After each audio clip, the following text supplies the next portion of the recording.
The CEO of a massive company came up with a brilliant idea. We get some money and get the hell out of there. That's the plan. But he failed to foresee only one tiny issue. He made a critical mistake so absurd you'd think his hair caught fire as a child and his dad tried to put it out with a shovel.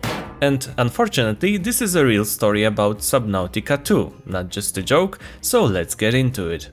Everything started in 2021 when Krafton, the publisher behind my beloved PUBG, bought the California-based studio Unknown Worlds Entertainment, creators of Subnautica, for $500 million. But the deal was unusual. If Unknown Worlds hit certain sales targets for the upcoming Subnautica sequel, Krafton agreed to pay an additional $250 million as a part of an earn-out clause. To put that into perspective, that's roughly the budget of a mid-sized action movie. The agreement also guaranteed that the studio's founders, Charlie Cleveland, Max McGuire and Ted Gill, who served as CEO, would retain full operational control over games development and could only be fired for something serious. So Subnautica 2 was essentially a golden ticket. If the launch went well, Krafton would have to pay that extra $250 million. But that's when things started getting a little small business mindset. At the beginning of 2025, Unknown Worlds was close to finishing Subnautica 2 with a release planned for August. However, the studio financial forecast revealed something unexpected. The launch would almost certainly trigger the additional $250 million payout thanks to the massive fanbase built by the well-received first game. In other words, the game was almost guaranteed to be a huge success, and that meant a huge payday. For Krafton's CEO Kim Chang-han, this scenario was about as pleasant as a permanently warm pillow, no matter which way you will turn it. According to the sources, Kim felt trapped by the contract. The success of his own studio could cost Krafton a fortune. Court testimony revealed that he considered the deal bad business and felt taken advantage of. Faced with the prospect of paying out $250 million and not being in full control, he decided to seek unconventional help. And this is where the story turns into a viral spectacle. Instead of consulting a legal team, Kim turned to the best legal department imaginable. If you have no brain or you are a Korean CEO of a major company apparently, called ChatGPT. He allegedly asked something along the lines of, "Dear ChatGPT, how do I avoid paying $250 million and keep it for myself?" The fact that a serious corporate executive launched a chatbot for legal strategy triggered waves of laugh, not just online, but even in the courtroom. ChatGPT initially responded that cancelling the bonus would be difficult, and if at that stage CEO would contact a real lawyer,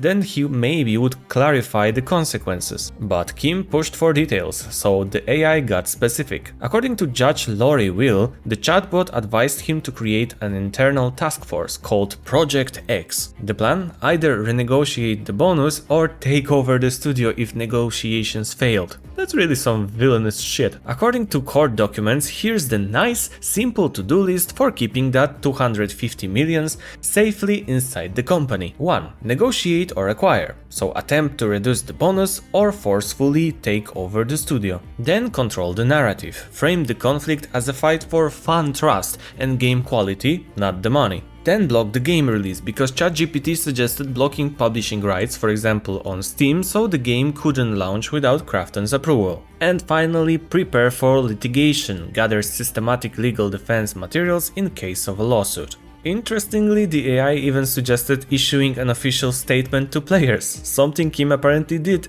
with mixed results. Over the next month, Krafton implemented Project X. On June 12, 2025, they published a statement addressed to millions of Subnautica fans, emphasizing close ties between the studio and Krafton, which, according to the judge, followed ChatGPT's advice, and by the way, it was deleted. At the same time, they locked studio out of their platform, preventing Subnautica 2 from launching on Steam. Then, on July 1st, 2025, Krafton sent termination letters to the three founders, Gill, Cleveland and McGuire, citing only one reason: intent to release the game prematurely. Everything pointed to the developers being responsible for breaking standards, which only raised more doubts and backlash across the industry. Because honestly, this sounds like something generated by ChatGPT. Who in their right mind would believe that developers who were this close to receiving a $250 million payout would sabotage their own chances and be like, fuck it, let's release it? They are not the creative director of Avowed, trying to hand over their job just because someone else, according to him, has a better skin color. In response, Unknown Worlds didn't stay quiet, they counterattacked.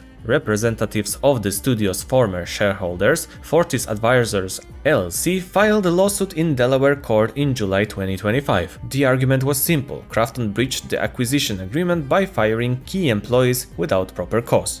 After an expedited trial on March 16, 2026, the verdict was announced. The result? Krafton won, everyone go home, I don't know what we are doing here. Yeah, no, just kidding. The world hasn't completely lost its mind yet. Although, when I look at Kerbal Space Program 2... Anyway, Judge Will ruled that the CEO had clearly violated the contract. Firing the founders without legitimate cause was unacceptable. In her opinion, Krafton not only broke for-cause clause, but also improperly took operational control over the studio from July 2025 until the ruling. She stated, "When an employer faces a financial obligation they would prefer to avoid, they are strongly motivated to find any reason to terminate. That is exactly what happened in this case." When Krafton CEO felt the heat and realized he might have to pay massive amounts, what did he do? He deleted all of the AI history and he thought that he will be safe. Oh no.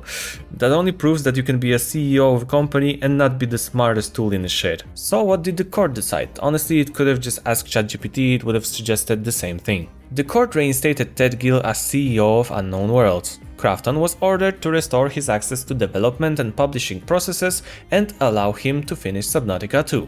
Additionally, the earnout evaluation period was extended by 258 days until September 15, 2026 to compensate for the wrongful removal.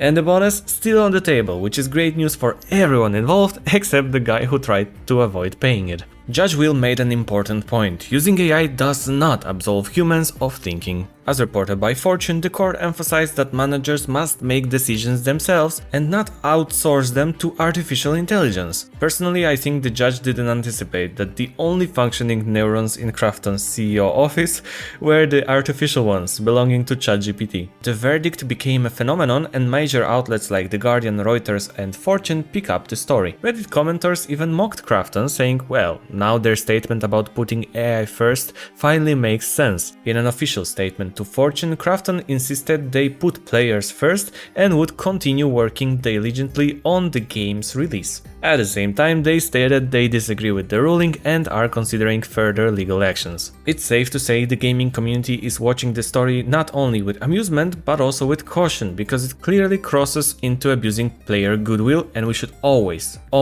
fight with that. Did Unknown Worlds comment on the situation? According to reports, neither the developers nor their legal representatives responded to comments, which is actually a very good thing. Basically, they are just waiting for the final outcome. And the lawyers, well, they were just probably stunned that they have to go up against ChatGPT in court. From an industry perspective, this is both a precedent and a warning. Conflicts between publishers and developers have happened before, but no one really had ever dragged ChatGPT into the fight. As Courthouse News Service noted, this is an example of an AI-fueled takeover attempt. The gaming industry has always had fierce battles over bonuses and intellectual property, but until now, they were fought with traditional tools. This feels like tactics straight out of a sci-fi script that was written by the writers of Netflix Witcher. The entire situation is basically a comedy of errors. The CEO expected a clever plan to save hundreds of millions and ended up giving the developers more time to secure their bonus. If I were Kim's personal chatbot, I'd say next time ask ChatGPT how to launch your game, not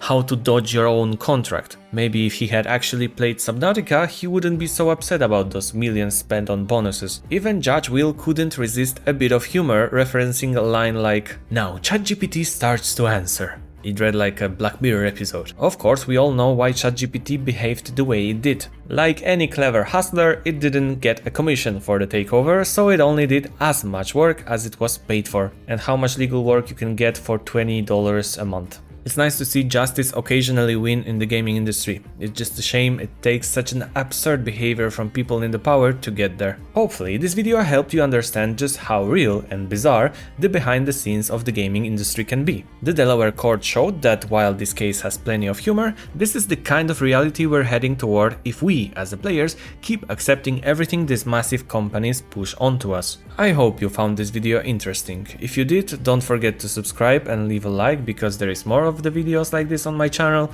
and it really helps me create more content like this in the future. Thanks a lot for watching, take care, and I will see you next time. Bye bye.